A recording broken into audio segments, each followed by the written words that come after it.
C'est un grand plaisir pour nous de vous savoir nombreux branchés pour nous suivre sur Molière Canal, messieurs et dames. Bonjour et bienvenue dans votre émission Temps additionnel, l'émission de tous les dimanches sur Molière Canal, une émission sportive. Nous sommes très contents de vous présenter cette énième édition de l'émission Temps additionnel. Juste après la transition, nous serons de plein pied dans l'émission Temps additionnel.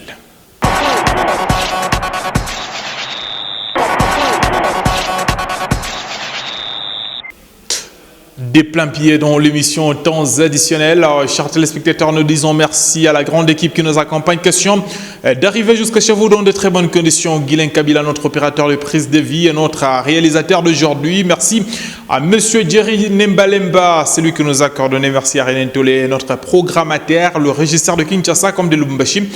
Nous vous disons merci. Chers téléspectateurs, nous ouvrons cette émission par les loisirs. Les loisirs ainsi que les sports. Ça marche de pair. Nous vous saluons, chers téléspectateurs, que l'association sportive et culturelle du Congo a organisé la 3e édition du tournoi des Lions Sacrés. Comprenez, chers téléspectateurs, que le football est facteur d'union nationale. Le football regroupe des nations. Le football regroupe aussi les équipes. Le détail avec Apature Ilunga Mukalamusi. Sous l'égide du gouverneur du Haut-Katanga, Jacques Kabula Katoué, l'association sportive et culturelle du Congo, AEC en abrégé, a lancé la 3e édition du tournoi dénommé Fachi Béton. L'égo de la manifestation a été donné par la commissaire provinciale en charge des sports et loisirs, Pauline Ingwabi, ce samedi 8 mai 2021 au stade Frédéric Ibassa Maliba Masele de la Kenya. D'entrée de tournoi, l'Assemblée provinciale du Haut-Katanga a courbé les chines devant la mairie de Lubumbashi. 1 but contre 3, score du match. Les capitaines de 2 formations ont donné leurs impressions à l'issue de la partie. Vous a manqué? Bon, vous savez, ces derniers temps, on ne s'était pas bien entraîné. Parce qu'on a tenu beaucoup de temps sans faire des entraînements. Vous savez, nous sommes quand même des grandes personnes. Et vous savez, quand vous voulez prendre quelqu'un qui est déjà grandi et puis le mettre sur le terrain, et puis on ne faisait pas des entraînements. Bon, au fait, nous acceptons quand même la défaite. Prochainement, nous ferons quand même le mieux par rapport à ça. Première journée, je voudrais remercier l'organisateur, à partir de la présidente de la République, coup de chapeau, et puis le gouverneur est envoyé spécial. Il y a Katanga et tout, et puis ça Kusaburika, Mama Ingwebi. J'ai organisation en tout cas coup de chapeau quoi qui n'a moins été nommé à me remercier. En tout cas, première journée, tout le monde a population qui s'est mairie et pas Yulu ni mama. Et du côté de l'organisateur, l'association sportive et culturelle du Congo, l'opinion a été fixée sur le pourquoi de cette activité. Aujourd'hui, on vient de lancer le tournoi des Lions Sacrés. C'est un tournoi qu'on a dédié au président de la République, question d'honorer ce que le président est en train de faire actuellement. Vous le savez très bien que l'Union Sacrée, ce n'est pas seulement dans la politique. L'Union Sacrée, c'est dans toutes choses. Nous, en tant que sportifs, en tant qu'association sportive et culturelle du Congo, nous nous sommes dit on doit aussi soutenir la vision du chef de l'État au travers du football. Vous savez que le football, c'est facteur d'union nationale. C'est pourquoi on s'est dit, ensemble avec toutes les entreprises de l'État, question de jouer pour soutenir cette vision du chef de l'État. Aujourd'hui, c'était juste le match de gala entre l'Assemblée provinciale du Haut-Katanga et la mairie de la ville de Lubumbashi. Signalons que cette 3e édition du tournoi Fachi Béton ira jusqu'au 3 juillet de l'année en cours.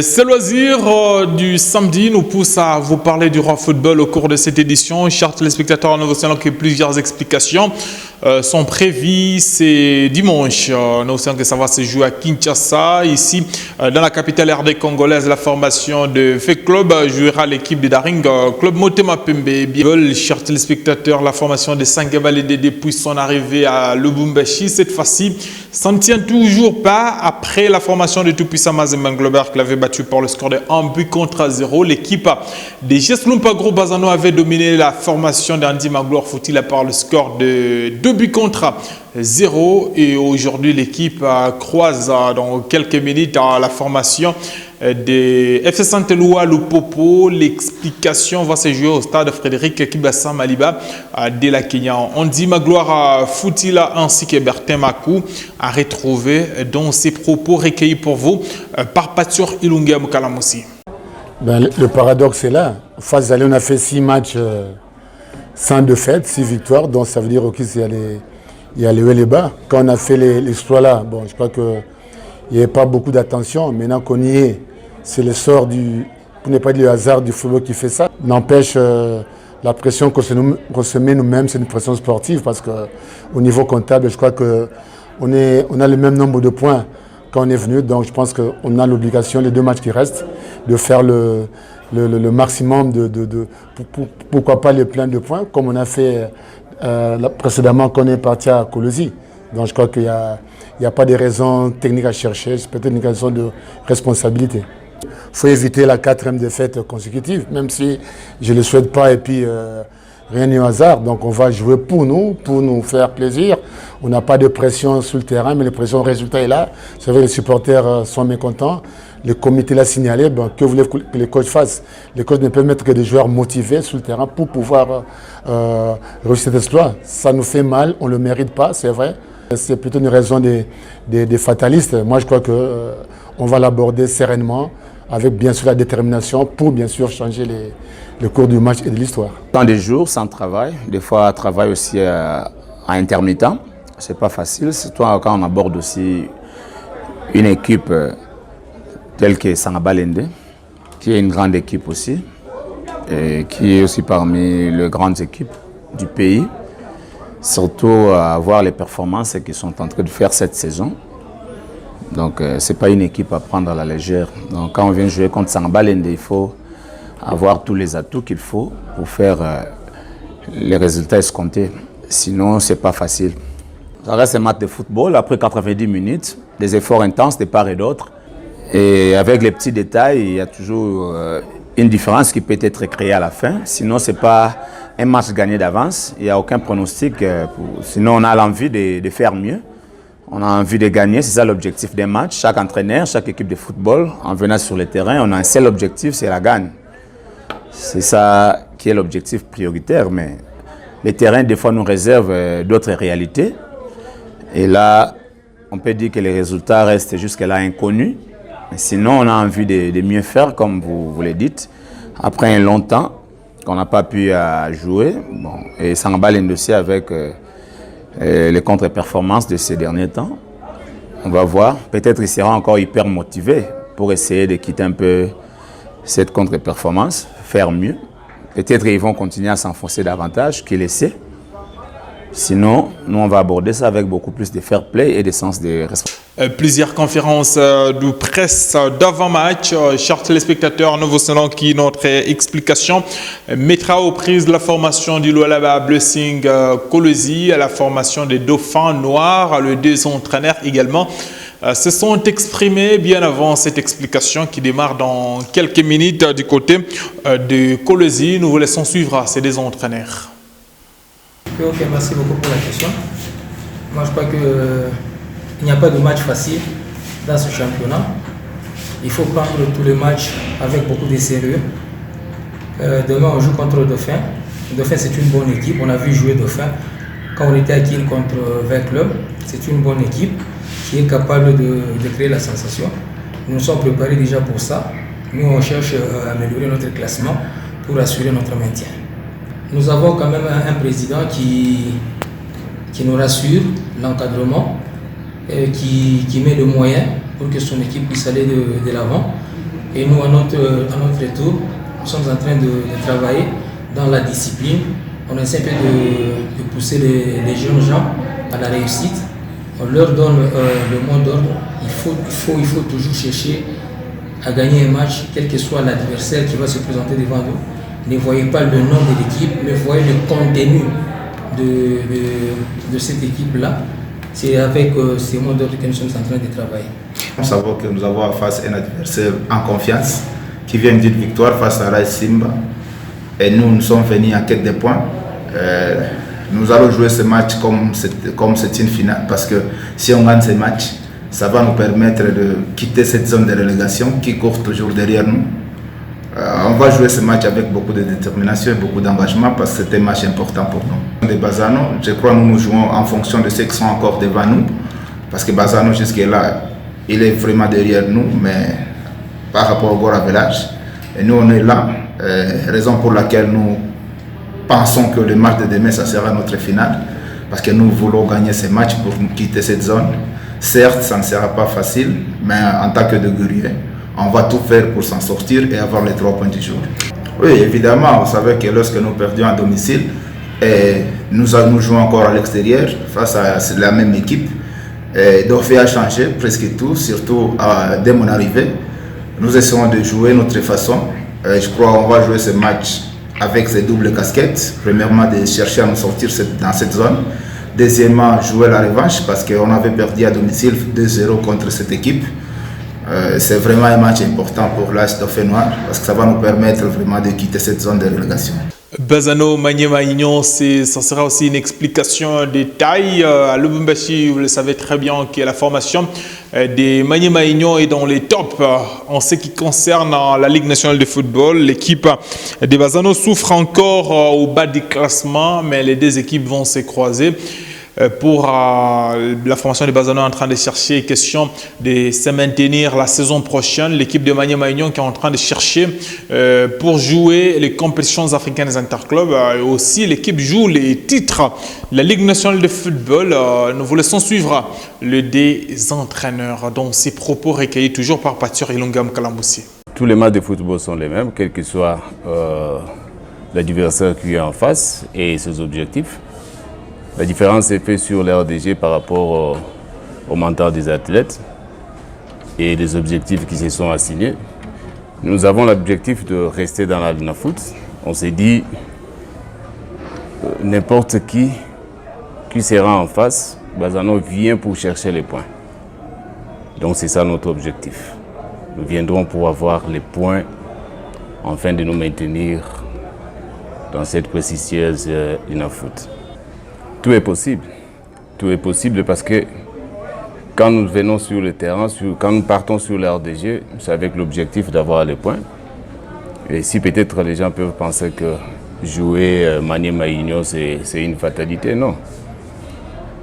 Maniema-Union a une bonne équipe, il a un entraîneur qui connaît le football Bazano. Il joue très bien regroupé sur l'RDG.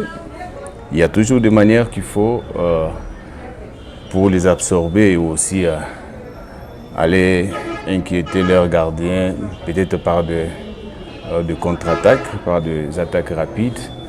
Je pense qu'on a des qualités, on a des joueurs qui sont capables de le faire et aussi nous ramener les ballons dans la surface adverse afin d'inquiéter leur portée. L'équipe est en progression par rapport à match par match. Nous on voit d'abord match par match et puis c'est ça notre force de Maniema-Union. D'abord le match de Bazano c'est vraiment un match très compliqué pour nous. C'est un match très difficile par rapport à l'ambition de Bazano aussi. Pour Bazano il est en vitesse par rapport à leur classement à la Ligue foot. C'est vraiment un match très difficile pour nous et puis on a vu Bazano jouer contre Sangabalende. C'est une très bonne équipe et puis nous on va venir pour compliquer aussi leur force aussi sur le terrain. Encore l'attitude des gagnants toujours. Hein. Nous, on est venu ici à Lubumbashi pour prendre les points. Mais j'espère que ça ne sera pas vraiment un match facile contre Bazano. Nous, on s'entraîne pour être en place par rapport à la disposition que Bazano va jouer. Notre ambition, c'est revenir à la compétition africaine. Mais rien n'empêche que Maniema-Union sort aussi en tête du classement. Par rapport à notre ambition aussi. Parce que depuis, je crois, 6 ans ou 7 ans, c'est toujours les mêmes équipes, les mêmes noms qui sortent toujours premier, deuxième. Et puis nous sommes venus pour compliquer aussi hiérarchie là. Non, notre objectif, c'est d'abord de revenir à la compétition africaine. Oui. Bien avant les explications de ce dimanche, le classement partiel de la Ligue nationale de football se présente comme suite. La première position équipée par le tout-puissant Mazembe Englobert avec 57 points. La deuxième position retrouve Vita Club avec 55 points.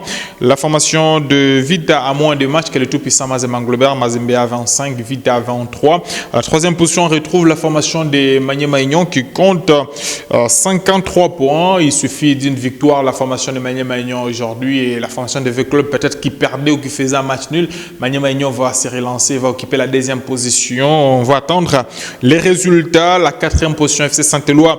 Lupopo, l'équipe de Bertin Makou, occupe la quatrième position avec 42 points. À la cinquième position, on retrouve Sangué Balende de Ondi Magloire Foutil avec 41 points. Au bas du classement, on retrouve à la 14e position la formation de Dauphin Noir avec 20 points. L'équipe de JS Lumpa Groupe Bazano, une équipe qui a beaucoup traîné. À la dernière position, la formation actuellement occupe à la 15e position avec 20 points également. La dernière position, on retrouve l'équipe de Lubumbashi Sport, l'équipe qui porte les noms de la capitale que va faire. L'équipe compte 16 points. Comprenez que la chasse est très ride en ce qui concerne la Ligue nationale de football. Toutes les équipes ont besoin de se maintenir, ont besoin de jouer les titres, ont besoin d'aller en Afrique. C'est-à-dire, il y a encore plusieurs explications pour toutes les équipes. C'est-à-dire, les chances sont encore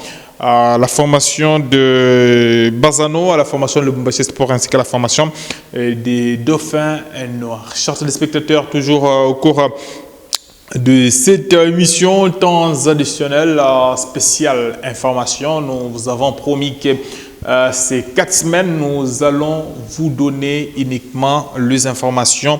Dans cette émission temps additionnel, nous vous signalons qu'il y a une information à la Fédération congolaise de football association. Mais avant de vous donner cette information, l'accord qui est en train de se créer petit à petit entre la Fédération congolaise de football association ainsi que le coach français Roland Courby.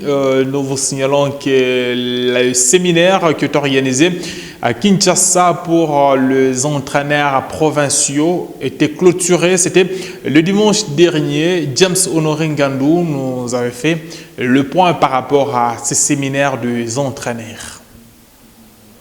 Un ensemble de 42 directeurs techniques provinciaux et conseillers techniques provinciaux venant de différents horizons du territoire national ont pendant 5 jours été sur le banc de l'école dans un séminaire de formation organisé par la direction technique nationale sous l'égide de la Fédération congolaise de football association au Campo Hôtel de la Gombe. Dans ce deuxième module de formation, les formateurs bénéficiaires du séminaire ont appris les ABC du coaching ainsi que les contours de l'organisation du sport roi en République démocratique du Congo, ce eu égard aux dispositifs réglementaires en vigueur. L'essentiel de l'apprentissage a été axé sur le profil d'un instructeur, le management du football, model games, rôle et fonction de l'instructeur. Christian Sengibiembe, qui en a été la tête d'affiche en tant que directeur technique national, a exprimé toute sa satisfaction quant aux retombées, des notions apprises pour l'avenir. Et je vois en cela, comment dire, un avenir qui sera vraiment très basé sur la formation et surtout qu'on reprend tout à la base. C'est ça qui est plus important. Si la base est bonne, je pense qu'au bout de 2, 3, 4 ans, on aura, disons, des générations qui vont répondre à l'attente de la population, à l'attente surtout du football congolais. Belle Situatala, sous la double casquette du secrétaire général de la FECOFA et du représentant du président de l'instance fêtière du football congolais, Constant Omari, a pour sa part placé un mot de félicitations à l'endroit des participants. Nous osons croire que, tel que vous l'avez démontré durant notre exposé, vous serez non seulement de bons élèves, mais surtout des bons professeurs qui allaient relayer les matières que vous avez reçues durant ces 5 jours à vos bases respectives. Et les séminaristes, quant à eux, n'ont pas aussi manqué de mots pour ce qui est de l'importance d'un exposé du genre. Le Congo est très grand. Avec les résultats que nous avons, le problème des binationaux. En ce qui concerne le cyclisme dans les disciplines connexes, chers téléspectateurs, signalons que l'entente de cyclisme de Lubumbashi organise sa 5e journée, c'est dimanche. Vous aurez un peu de détails dans Café Sport, déjà c'est lundi, vous aurez les résultats de cette 5e journée, mais signalons, chers téléspectateurs, aussi qu'en ce qui concerne le volleyball, l'entente de volleyball de Lubumbashi démarre aussi sa compétition au complexe Kiwele. Nous sommes à Lubumbashi, les gens qui maîtrisent très bien la ville de Lubumbashi, nous sommes près des carrefours où cette compétition va se jouer au complexe Kiwele à Lubumbashi. Et moi, en ce qui concerne les volets à Kinshasa, signalons que le démarrage du championnat de l'entente urbaine des volets de Kinshasa 2020-2021, une réunion tenue le mercredi dernier entre le comité dirigeant de l'entente de volleyball de Kinshasa ainsi que le secrétaire. Juste après le président de cette entité, Teddy Bamba, il s'était exprimé. Suivez. On a toujours ce souci-là de pousser en avant le volleyball au niveau de Kinshasa. Et vous avez constaté que depuis le championnat qui venait de se passer, on avait essayé de jongler un peu avec les différentes catégories d'équipes pour essayer de rendre le championnat beaucoup plus attrayant. Mais ce n'est pas seulement suffisant. Il y a encore beaucoup de choses à faire pour rehausser le niveau du volleyball au Congo. Ce n'est pas seulement l'entente de Kinshasa, c'est un problème qui est général au niveau de tout le Congo. Il y a des soucis à tous les niveaux, déjà au niveau de l'entente de son fonctionnement elle-même. Ça, ce sont des choses que nous sommes en train de revoir. Vous êtes sans ignorer qu'il y a eu des élections, il y a eu des gens qui ont démissionné au niveau de l'entente et il y a eu une restructuration aussi par conséquent. Et ça, c'est le premier point. Et d'autres points, notre manière de fonctionner aussi va changer un tout petit peu. Dans quel point? Dans plusieurs points. La documentation au niveau des textes de l'entente, il y aura beaucoup de modifications qui vont être mises à jour. De l'autre côté, l'idée, c'est vraiment de faire du volley ici tel que le volley se fait ailleurs. C'est cette information en rapport avec le volley qui clôture cette émission. Temps additionnel sur Molière Canal, c'est un grand plaisir de vous présenter cette émission. Chers téléspectateurs, vous comprenez que pour ces derniers temps, on est en train de vous donner toujours les informations même de ces dimanches. On vous a donné ample détail par rapport aux explications qui vont se jouer à Lubumbashi, à Kolwezi, ici à Kinshasa. On vous a aussi parlé dans des disciplines connexes de la 5e journée de l'entente de cyclisme de Lubumbashi, aussi le démarrage à Lubumbashi du championnat de volleyball. C'était ample détail au cours de cette émission. Nous disons merci à la grande équipe qui nous a accompagnés, Guilain Kabila, notre opérateur de presse de vie et notre réalisateur. Merci à M. Djerine Mbalemba, le coordonnateur de cette émission, René Ntole, c'est lui qui nous a programmé. Merci à tous les téléspectateurs de partout, vous nous avez suivis. Merci au président Mike Makemangoy, vous nous avez suivis à partir de Lubumbashi. Nous vous disons merci au président Didier Ndjungu Kashala, merci à tous les téléspectateurs qui nous ont suivis de partout. On se retrouve très prochainement avec le même réel plaisir d'ici jusqu'à là. Portez-vous très bien. Au revoir.